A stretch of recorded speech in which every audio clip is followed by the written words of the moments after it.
주영석 기자의 뉴스 속으로.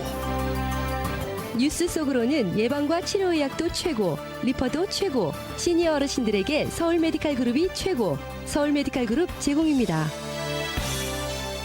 미국의 실리콘밸리 뱅크와 시그니처 뱅크가 잇따라 파산한 데 이어서 유럽의 은행인 크레딧 스위스가 주가 20% 폭락 사태를 겪으며 위험한 모습입니다. 이 크레딧 스위스가 무너지면은 그 다음은 독일의 도이치방크라는 소리 나올 만큼 해외 은행들 위기가 본격화되고 있는 모습이어서 미국 경제에도 악재라는 분석입니다. 여기에 어제 발표된 2월 생산자 물가지수 PPI가 전망치보다 낮게 나타났고 2월 소매 판매도 감소한 것으로 드러나 경기 침체 우려가 확산되고 있습니다. 주영석 기자. 안녕하십니까?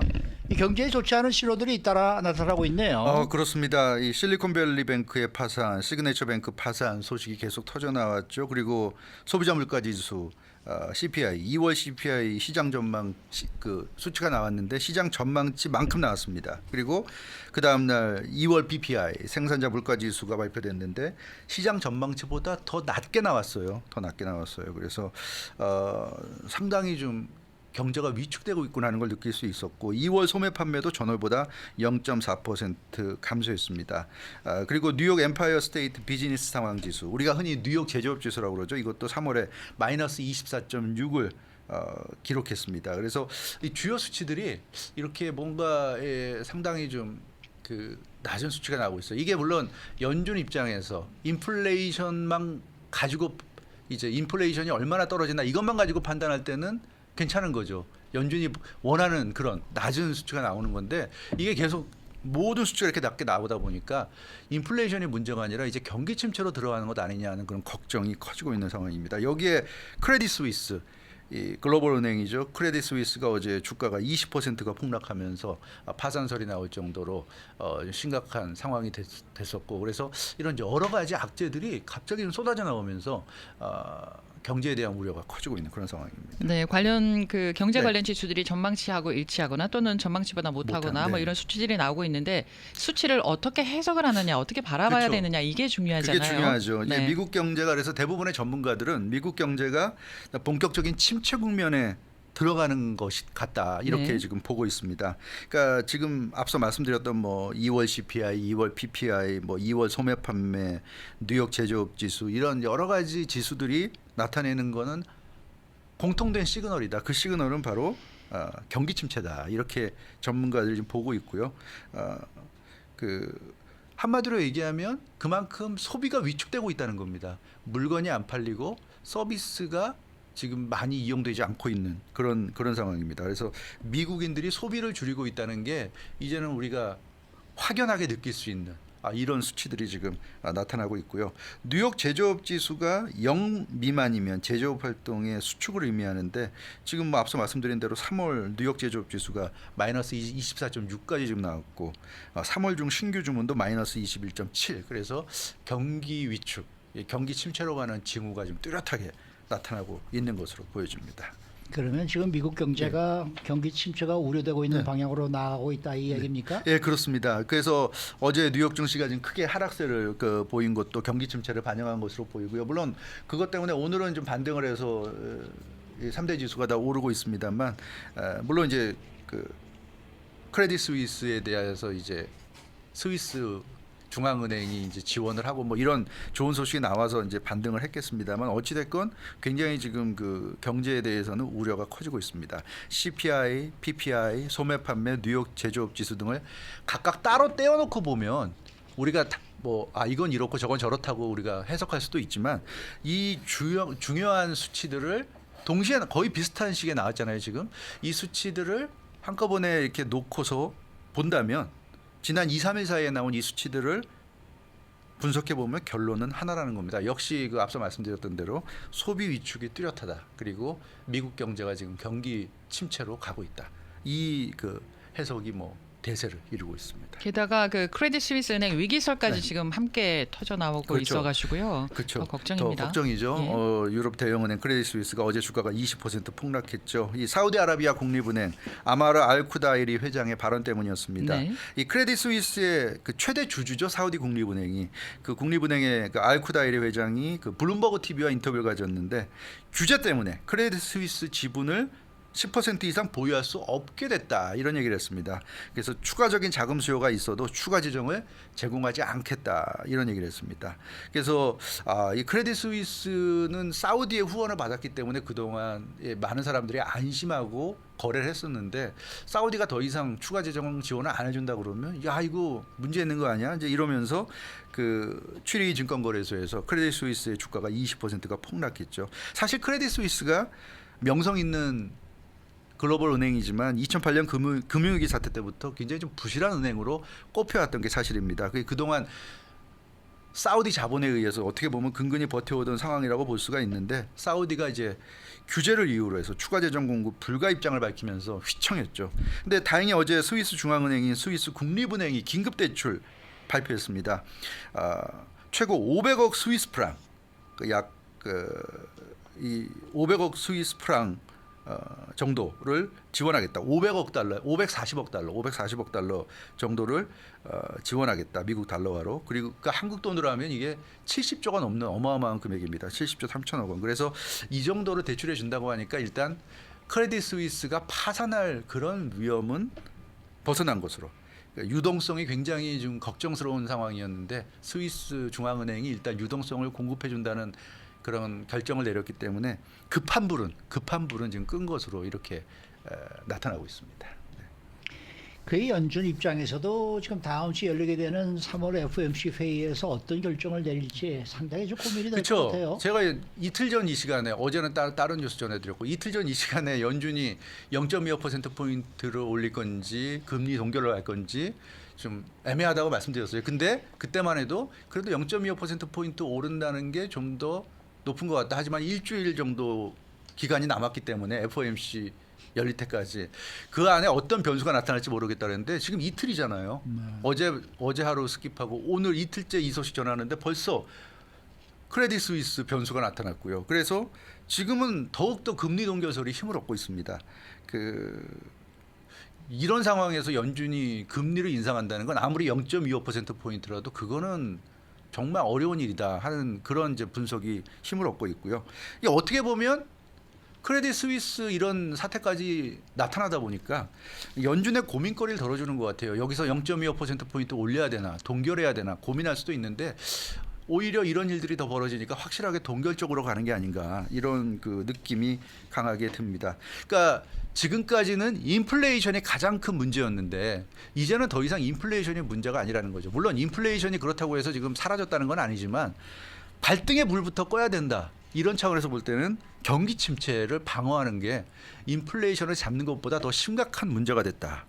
그 연방준비제도가 이런 상황에서도 금리 인상을 멈추지 않는다면 아무리 0.25%포인트라고 해도 계속 금리 인상을 가져간다면 그 심각한 경기 침체가 올 수밖에 없다. 따라서 이제는 인플레이션보다는 경기 침체를 어떻게 방어할 수 있느냐 여기에 연준이 초점을 맞출 가능성이 높다. 이런 분석이 나오고 있습니다. 그 얘기는 다시 말하면은 각종 여러 수치들 또 은행 관련 네. 소식들이 연준에게 정책을 변환할 수밖에 없는 확실한 신호를 줬다. 뭐 그렇죠. 이렇게 해석이 그렇게 가능하네요. 해석할 수 있어요. 예. 그러니까 강한 금리 인상을 지난 1년 동안 계속 해오지 않았습니까? 예. 그건 결국 인플레이션을 잡는다는 하나의 목적이었어요. 인플레이션을 결국 잡아야 미국 경제가 좋고 경제가 원활하게 돌아갈 수 있기 때문에 다른 모든 부분을 희생하더라도 인플레이션을 최우선적으로 잡아야 되겠다. 그래서 연준이 무리하게 계속 금리 인상을 했던 건데 근데 경기 침체가 오는 기미가 뚜렷해지고 실제로 이제 위험에 빠지는 은행들이 나타나고 있잖아요. 늘어나고 있어요. 그래서 더 이상 금리 인상하기는 어려워졌고 여기에 소비 위축에 따른 경기 침체까지 지금 지난 이틀 사이에 CPI, PPI 뭐 여러 가지 지표들이 계속 발표되면서 경기 침체 징후가 뚜렷해졌기 때문에 이제는 경기 침체를 방어하는 쪽으로 나서야 하는 그런 상황이 된 것으로 보여집니다. 인플레이션은 어찌됐건 큰 흐름으로 볼 때는 분명히 지금 내리막을 가고 있어요. 근데 이제 얼마나 빨리 내려갈지 연준이 원하는 2%까지 그거는 이제 우리가 정확히 할 수는 없겠지만 어찌됐건 큰 흐름으로 볼 때 인플레이션은 이제 내려가는 그런 추세에 있고, 따라서 지금은 인플레이션을 잡는 거에 계속 급급하기보다는 이제는 경기 침체 우려가 시장을 지배하고 있기 때문에 이 경기 침체 우려를 어느 정도 해소해 줄 그런 또 역할을 해야 될 책임이 연준에게 있다, 이렇게 볼 수 있을 것 같습니다.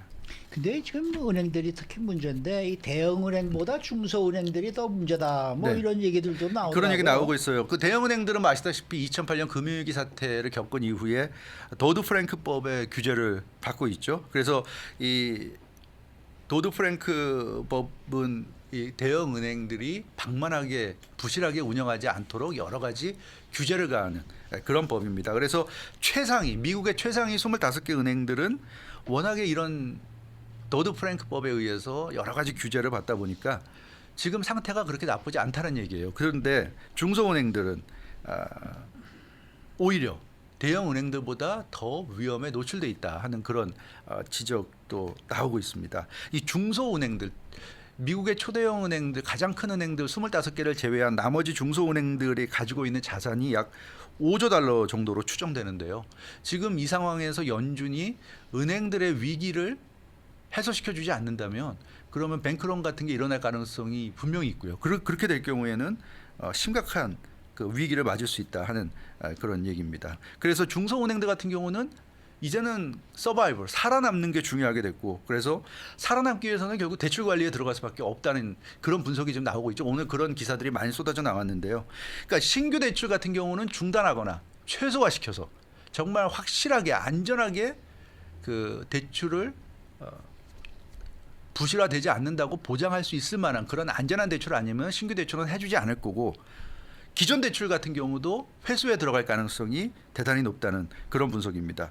그렇게 되면 은행들이 이만큼 힘들어진다는 건 무슨 얘기냐면 기업이 힘들어진다는 얘기예요. 그러니까 은행들이 대출하는 게 우리 같은 개인에게도 대출하지만 은행들이 이제 기업들에게 대출하지 않습니까?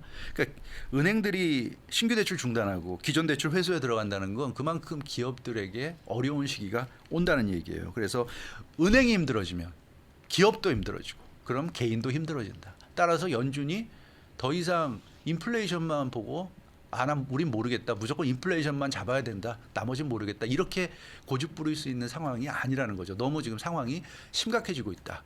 은행 어려워지고 기업 어려워지고 개인 어려워지고 좀 이런 최악의 상황으로 좀 가는 그런 그 모습이 구체화되고 있기 때문에 연준이 여기서는 좀 정책을 변화시켜야 되지 않겠는가, 이런 좀 얘기들이 나오고 있습니다. 그러면 연준이 뭔가 해결책을 내놔야 되겠나요? 그럼 우리는 연준만 바라보고 있어야 되는 겁니까? 일단 그렇습니다. 뭐 미국에서는 연준이 경제 정책을 예. 좌우하기 때문에 지난해 3월부터 금리 인상에 돌입했잖아요, 연준이. 예.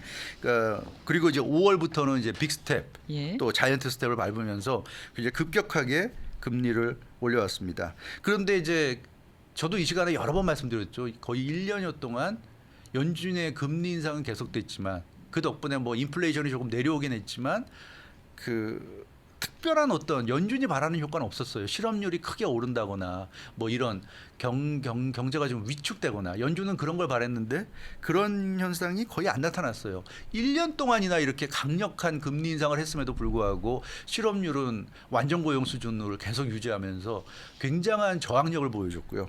그래서 이 별 효과가 없나 보다.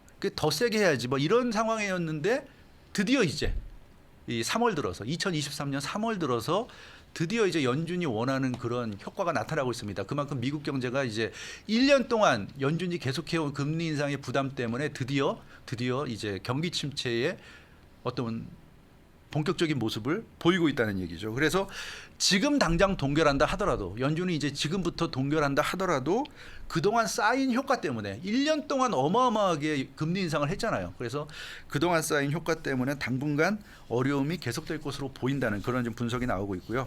그 중소은행들 같은 경우는 앞서 말씀드린 대로 지금 이 경제 상황, 이 뭔가 굉장히 불안한 이 경제 상황을 연준이 어느 정도 해소해주지 않으면 사람들이 불안하니까 은행에 맡긴 돈을 찾으려 할 거고, 그렇게 되면 뱅크런이 일어나면서 중소은행들이 어려워질 수 있다. 중소은행들 입장에서는 뱅크런이 일어나면 은행이 파산하지 않으려면 갖고 있는 자산을 던져야 됩니다. 국채 같은 거 던져야 되는데 그러면 미국 국채 금리가 급등하는 상황까지 갈 수도 있어요. 이거 굉장히 심각한 상황입니다. 그래서 연준도 그런 걸 다 보고 있을 거기 때문에 경기 침체를 막고 그 후유증을 최소화하는 쪽으로 갈 수밖에 없을 것으로 보여집니다. 그러니까 뭐 다음 주에 FOMC에서 금리를 동결할 가능성도 있다는 얘기죠. 예, 지금 봐서는 금리 동결이 더 유력해 보입니다. 제가 이틀 전에는 그래도 0.25%포인트 오른다는 게 더 유력하다고 말씀드렸는데 지금은 확실히 금리 동결이 좀 유력해 보이는 그런 모습이고요. 심지어 이제 일각에서는 이렇게 되면 하반기부터는 금리 인하에 들어갈 가능성이 있다는 이런 얘기도 나오고 있어요. 이제 지금의 이 위기가 좀 계속된다면 그러면 그걸 해소하기 위해서 이제는 동결받고 안 되고 인하로 갈 수도 있다는 얘기인데 참 경제라는 게 이렇게 굉장히 급변하고 있는 것을 이렇게 볼 수 있을 것 같습니다. 수고 많으셨습니다. 주영석 기자였습니다. 뉴스 속으로는 예방과 치료의학도 최고, 리퍼도 최고, 서울 메디칼 그룹 제공이었습니다.